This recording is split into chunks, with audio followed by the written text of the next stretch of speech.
সবাই উসমান হাদির খুনির বিচার চাইলেও আমি চাই নিরাপত্তা। আমি চাই এই খুনিকে জীবিত অবস্থায় ধরা হোক। আমি জানতে চাই হাদিকে খুন করার রহস্য কি, কে বা কারা হাদির খুনিকে কন্ট্রাক্ট করেছে হাদিকে খুন করার জন্য। হাদি মারা গেল আজ 11 দিন, এখন পর্যন্ত সরকারের পক্ষ থেকে কোনো প্রকার প্রতিক্রিয়া দেখতে পাচ্ছি না। আপনারা যদি মনে করেন এই ঘটনাটি ধামাচাপা হয়ে যাবে, না, এই ঘটনাটি ধামাচাপা হবে না। আমরা সবাই জানতে চাই হাদিকে কেন খুন করা হয়েছে। কারো কি জানি ছিঁড়ে ফেলতে চেয়েছিল এই কারণে, নাকি ঢাকা 8 আসনের এমপি পদপ্রার্থী ছিল, নাকি বলেছিল ঘাস খেয়ে হলেও অস্ত্র কেনার জন্য। আমরা সঠিক রহস্য জানতে চাই। যদি বাঁচানোর জন্য হাদিকে মারা হয় তাহলে ঘাস খেয়ে অস্ত্র কিনতে হবে না। আমরা যারা প্রবাসী রয়েছি অস্ত্র কেনার টাকা আমরা দিব। আমি এস খান আশিক, সাউথ কোরিয়া প্রবাসী, বলছি যদি অস্ত্র কেনার জন্য মৃত্যু হয় আমি $1000 সরকারি তহবিলে দিতে চাই অস্ত্র কেনার জন্য।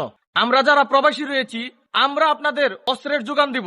মাননীয় প্রধান উপদেষ্টা, আমরা সকলে আপনাকে ভালোবাসি, সম্মান করি। সেই সম্মানের জায়গা থেকে বলতে এটা কোনো অনুরোধ না, এটা সরাসরি থ্রেট।